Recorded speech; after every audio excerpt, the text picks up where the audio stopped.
Hi, everybody. This is Karen with Spiritual Intuitions, and I'm here to do a reading on the topic of abuse. As I was sitting here before getting on, I got a download that I needed to talk about that because and share my experience with you about abuse and how it was that I could stay in an abusive relationship for much longer than what I would have had I really come to grips with what it was that I was dealing with. Okay, so I guess I'll start with letting you know that I didn't consider myself as being an abused woman.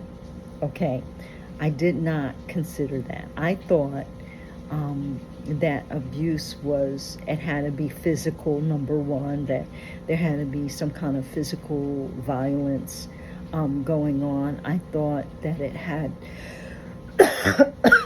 had to be isolation, because that's one of the things that they say that your abuser does to you is isolate you. But I didn't consider myself as being isolated or quote unquote triangulated, which was more of what he did versus isolation.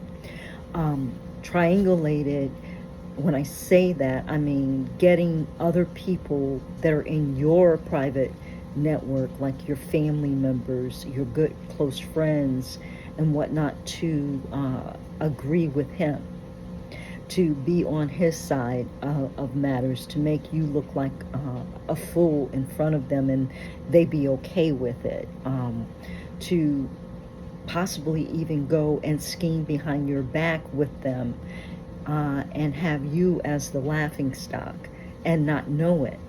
So I had no idea that those types of things were going on, even as I was continuously giving and giving and giving to the relationship, because that's who I am. That's what I do. I'm an empath.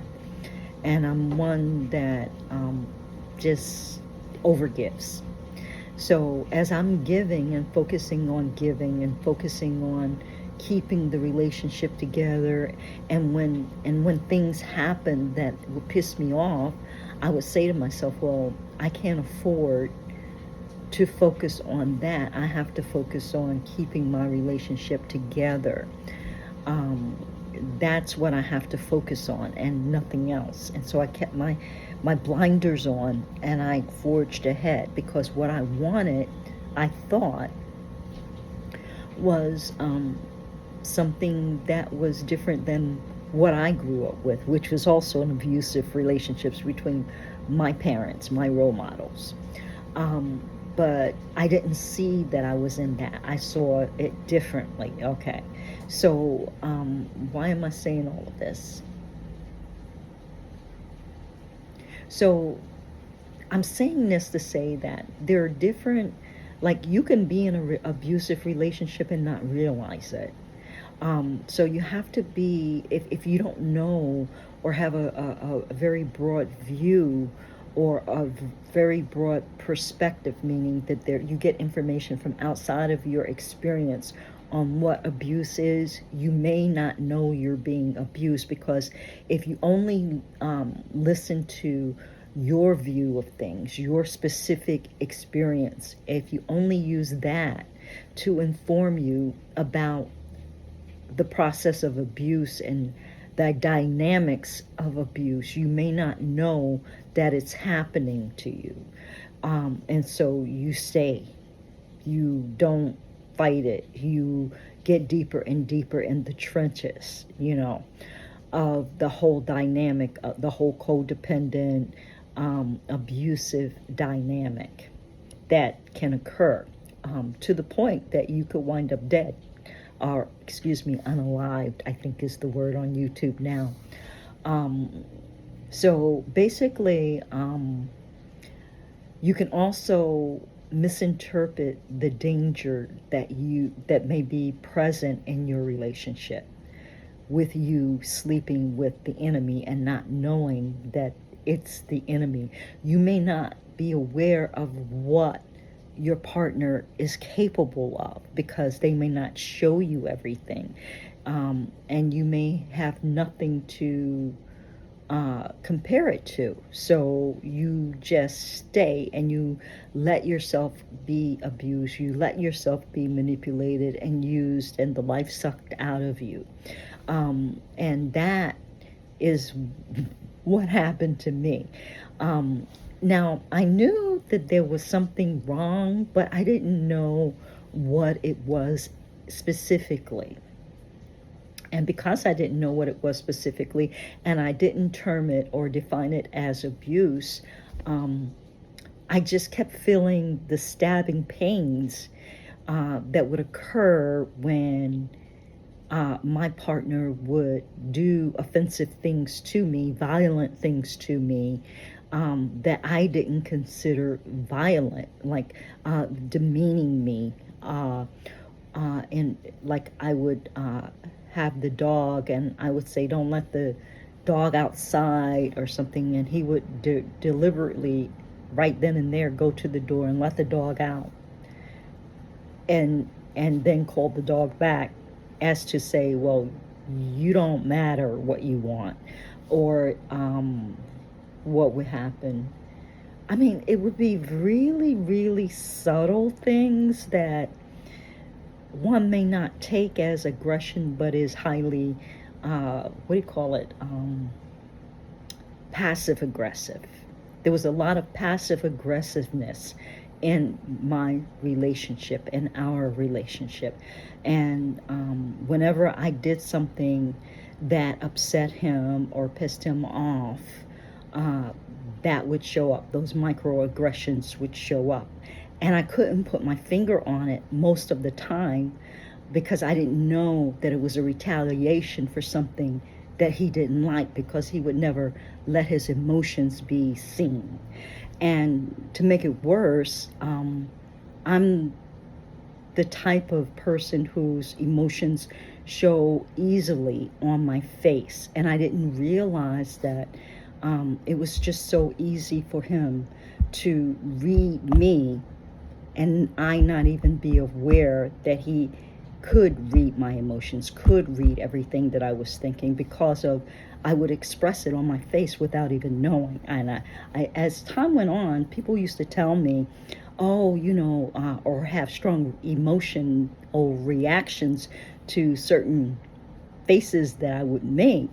And I began to realize, wow, I really do show my emotions, where my emotions on my face, And so that's something I try to be a little bit more aware of nowadays. But when you're a person who shows your emotions easily, people take advantage of that, or people can, and people will, because there's a lot of strange and needy people out there who are just looking for an opportunity to dig in to your vitality, to dig into your vulnerability. So I just wanted to say that as well. But as far as isolating, well, I thought isolation looked like, well, the person would take you to a cabin somewhere and not ever let you see any of your relatives. No, that's not what happened to me. What happened to me was, over time, he trained my younger brothers, and he got close to my mother in a way that turned them against me. And when it came time for me to get a divorce, my own brothers were not in support of me. My own children were not in support of me. They didn't take my side. They didn't defend me. They didn't help me, okay, at all during the divorce process. They stood neutral. He made a lot of money and controlled the money, and I wasn't working and hadn't worked for a long time. And so I was in a very weak position financially, and I don't know if part of the reason that they didn't take sides was because of the amount of money that he had that they thought they might be able to take advantage of. I don't know. But when it came down to it, I really didn't have anybody in my corner. And that let me know that I was isolated or triangulated, which is just as bad as being isolated. So you should ask yourself, are the people who are in your close network, who are in your support network, are they loyal to you? You should test them to see if they're loyal to you. It's easy to see. And there were red flags, but I chose to ignore them. I didn't even give it a second thought when a red flag would show up, because I automatically overrode that with my idea of who my relatives were to me and how they automatically should be to me. But that was a mistake, because nothing is guaranteed, and no one is just by default loyal to you. That's something that people do for specific reasons, and they have values and or lack of values that cause them to be loyal or not. Okay, so that's something that is really important when you're in an abusive relationship, to look for and to test for. Are the people who I really consider my support network there for me? I was there for them, and that's what really made me think or believe that because I was there for them, that they would be there for me. I would do everything I could in time of need for my brothers or for my family. But because he maintained the purse strings, he got the respect and I didn't. Even though I was the one making it happen, even though I was the one making sure that my kids' tuition got paid when it got paid for college, I didn't get the credit for that. Right? I didn't get any loyalty for that. And I'm not saying you should do something to get something. What I'm saying is that it's healthy when you have a support network that is loyal to you and you to them.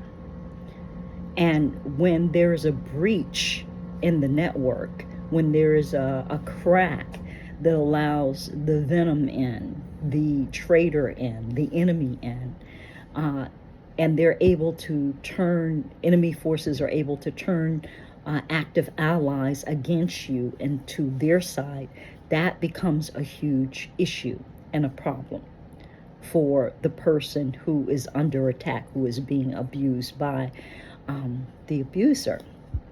So I'm saying this, I'm not a doctor, I'm not a psychologist, but I have been, I believe, in my experience, in relationship with a husband who was high on the narcissistic level for over 30 years. High on the narcissistic level, and possibly other disorders as well. But I definitely feel that a lot of the characteristics, especially that the covert narcissist displayed, he did and still does to this day. So I just wanted to share my experiences with you, so that when comes time for a discard, when they try to get rid of you or when it goes bad, that you're not as shocked or unprepared, because you don't allow yourself to blindly go down an alley that you can't see where you're going to, because you're being led and directed by the buttons that your abuser pushes, because he knows you that well. All right, and the alliances that he makes, because you are not even thinking that something like that could happen or would happen. It can, and it does. So mind that, be mindful. So I think I've talked enough right now, and what I want to do is ask Spirit, when it regards this topic, what is it that Spirit has for us? And I'm hoping that collective, or I'm not hoping, I'm very clear that something is going to speak to you or ring a bell, maybe in a way that I haven't as of yet. So Spirit, please advise, connect to the collective, and get the highest vibrational advice might. So we have two cards. One is admit the truth to yourself and act accordingly. I can't make this shit up. That's what I'm talking about. Like, especially when it comes to your close friends and how they can be triangulated, how there could be people who you think are your friends be turned into what's called flying monkeys that do the bidding of the abuser. So it says, I appreciate your support. My prayer, I appreciate your support in helping me face my feelings with grace and acceptance so that I can be lovingly honest with myself and others. Thank you, Archangel Michael, for giving me courage and strength. Like I said, it's a good idea to test. And the other card is shield yourself. This card's prayer is, Archangel Michael, I ask you to protect me, my loved ones, my vehicle, and my home with your powerful shield. Surround us in your purple light, which allows only pure love to penetrate. Please stay with me day and night and keep my loved ones safe. And name them specifically. Shielding is really, really important, because if you're dealing with a narcissistic person or a person on that level, they are very low vibrating and they are demonic. They have demonic spirits that you're dealing with. It's not just a personality, it's a demon, straight up. And so it does require that you shield yourself. It does require that you admit the truth to yourself, that you're able to ask for insight into the situation and what's going on. If you're not happy, if you're constantly feeling pains, and this is how it was with me, I would feel like I was being stabbed in my body, in the midsection of my body or my back, when he would do things, but I couldn't literally see what it was that he was doing. I didn't have the ability to understand and connect the dots until I started to admit the truth to myself, and still until I started to shield myself in a way where I wasn't allowing myself to be gullible, to be miss all light, and I don't look for the dark in people. I wasn't protected. I wasn't protecting myself, and we all have a responsibility to protect ourselves, and that comes number one. And then once you protect yourself, once you shield yourself from these demons, because let's face it, we are facing, in my experience, spiritual warfare, and a lot of this spiritual warfare is showing up as narcissistic behavior in these days and times, and a lot of it is very prevalent in the society that we live in, and it's on the rise. And what I say is that it's nothing but demons. It's the last days that we're living in, and we're dealing with principalities and dark forces, not people. So you may think you're dealing with an actual an actual human being who is mortal, but no, they're actually demons that do inhabit bodies, physical bodies of people in your families, in your life. And that is something that is much more devious and dangerous than what it appears, because they're disguised, they're hidden, they're underneath the surface, and you would never expect the person or the man that you fell in love with, or the woman that you fell in love with, or your child to do demonic things. You would not expect that as normal, sane people think. That is not something that is in the view of normal, sane people who were raised just, to love and accept people and understand that people have faults, but maybe it's their, they'll do better, the next time, and all of this BS about forgiving and starting over, and just on and on and on, breaking up and making up and breaking up and making up, and that cycle that occurs.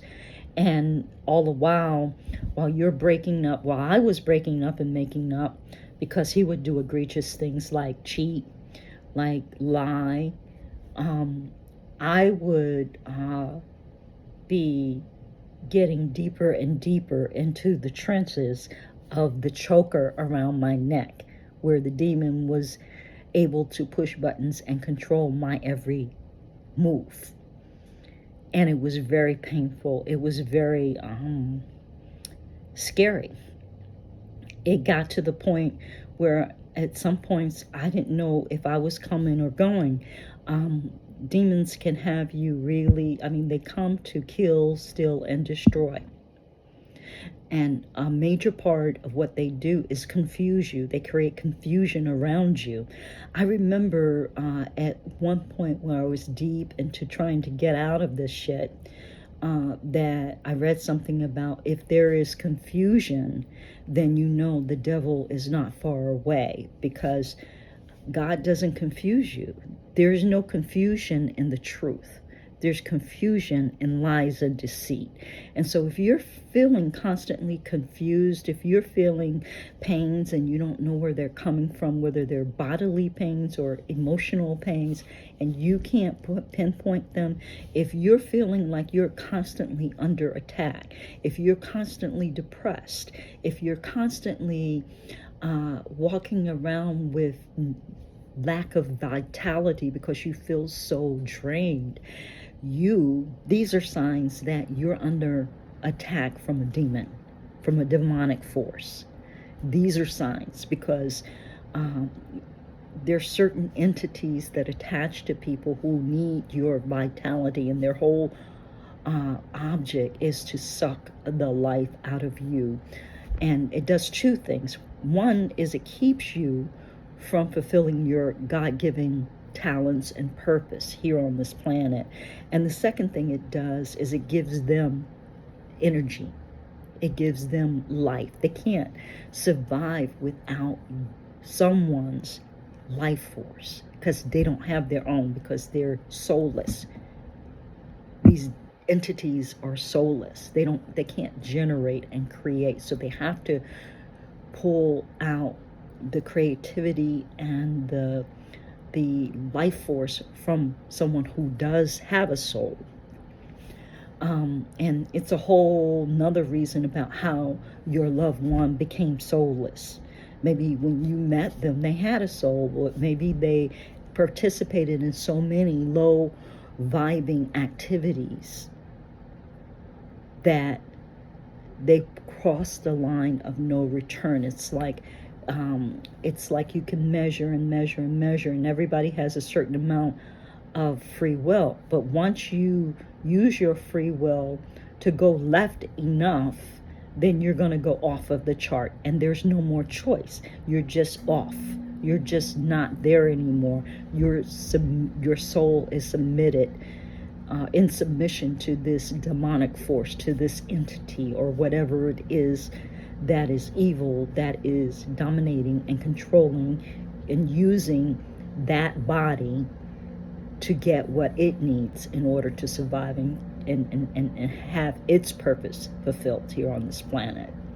So I know that this may sound crazy, and a lot of times people would come to me and I would have conversations when I was in the crux of these situations. And they would say, honey, it's about your happiness, it's this, it's that. And I would never listen. I wasn't open. That's because I had a really, really strong soul tie with a demon.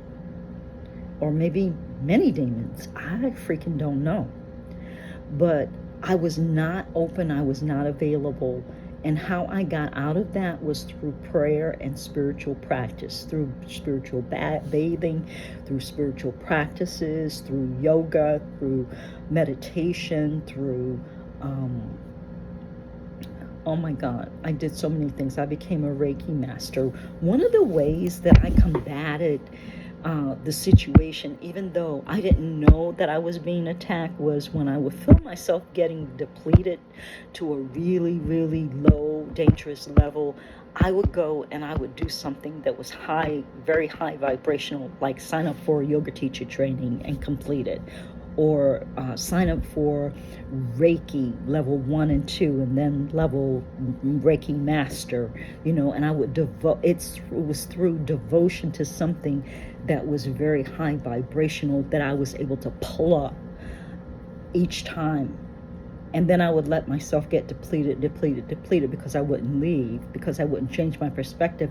But as each time I elevated, I gained a little bit more insight as to what was going on, because my spirit guides became more in my head, where I could hear them. I started to sense things and be a better detective of what was going on, because my intuition started to turn on, because I was raising my vibration. And with that, your intuition clicks in, and your intuition is really boss. It's really the shit. But you have to get yourself to a high enough vibrational level in order to access your intuition, in order to access your warning system, in order to have a different view of what's going on, a different perspective. My guides were able, and my angels were able to come in and give me a different perspective, whether that be through other people who were psychic, through readings, through ritual, through ancestor worship, whatever it was. I always would have to go deep and do a discipline for a period of time to come up, because without that, I would have expired. There was only but so much of me that I had to give, and he was pulling and pulling and pulling, and I was giving and giving and giving, and at some point you expire or you refill. And the way I did that was through a very high vibrational discipline over a long period of time. Like the yoga teacher training, I think, was like 9 months. The Reiki trainings lasted, it had to be a year or so between the 1 and 2 and the Reiki master training. So I was practicing it. I was literally learning and doing and participating in this discipline, in this devotion that was very high vibrational, and shit was happening. I do breath workshops. I do a number of things. I'd use essential oils that were high quality. Oh my God, there were so many things. And so I just want to say that that's what kept me protected and guided me, how I use high vibrational devotional practices to guide me up and out of the dark, deep hole that I had allowed myself to be captured in by this demon, or demons, or entity, or whatever you want to call it. Okay, so important, really, really important to admit the truth. The truth will set you free, but first it's going to fucking piss you off, and it did. And I have to say with that, one of the hardest things for me to accept was that I thought that I was in love with someone who didn't exist. I was in love with the image of someone, how he performed for me, because he knew what to do in order to keep me going in the direction that he wanted me to go. And so he would be whoever he needed to be in order to satisfy what it was that I felt that I needed. But that, in the end, was nothing but the wizard behind the curtain. it was not real. It was illusion. Many times he would tell me, I'm a warlock. I'm a magician. No fucking shit, he was. And not to even mention that I'm just discovering the level of magic that he and his mother had been employing is just a topic for a whole nother session. Because magic, I was taught, sometimes it only affects you if you believe it or this or that and the other. I don't believe that at this point. I believe magic is real, and you need to be very aware of, magic and the propensity for people to hide and do dark magic on you and others. That's how these entities get attached to people. That's how these demons rise up and begin to walk in the 3D in the world that we're in, is through dark magic. So I have a deep respect for it, and I've learned some things in terms of how to protect myself and how to break curses and how to break cut cords that are connecting because of all of this dark magic. A lot of it too is sexual in nature. A lot of dark magic is done through the wand, through sex, or the opposite of the wand, whatever metaphorical thing they call that. I guess the cup and tarot.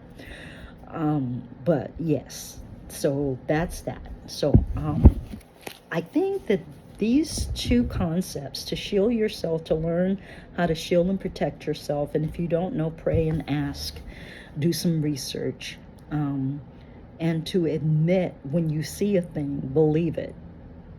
When you see a thing or when you feel a thing, don't just shrug it off and say, oh, that's not possible, he would never do that, she would never, she's not like that, or I'm not even going to think about that because look at all of this, how good he is to me, how much money he gives me, which is another thing that he used a lot for me because I'm a Capricorn and money matters to Capricorns.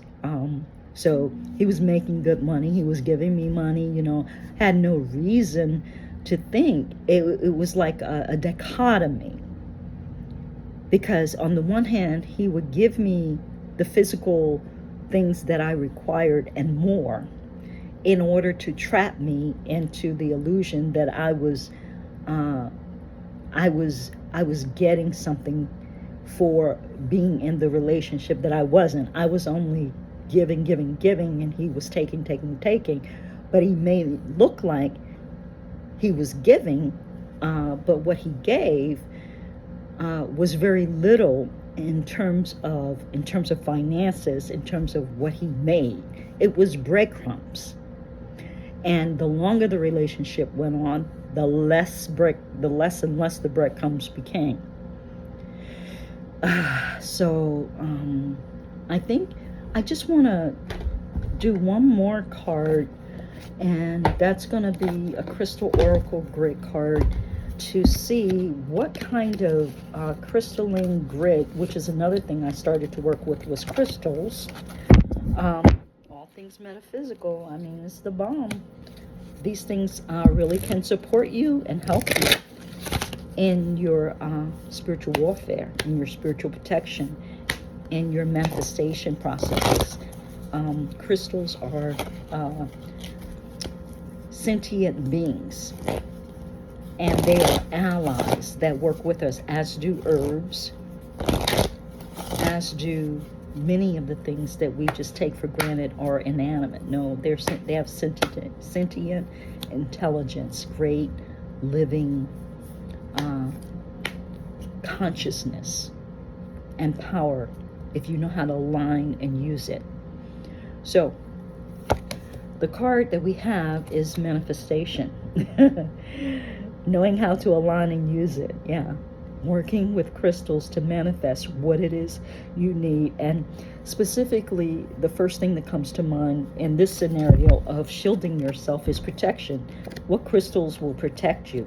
There are the darker ones, the black, the brown, the dark red, and manifesting more of the truth be revealed. You can manifest the truth be revealed. You can manifest and pray and ask and call in truth upon your life so that you can see it. So that you can see it and then act accordingly.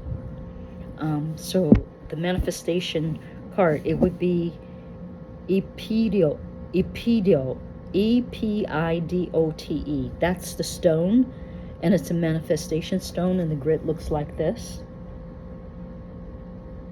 And this is the oracle cards that I'm using for this, in case you want to look it up yourself. Buy those cards. It'd be a really great way to start to understand what crystals do what. But I'd like to end this session and thank you for showing up. Thank you for your time. I trust that it was helpful to you, and I'm asking that you please like, share, and subscribe.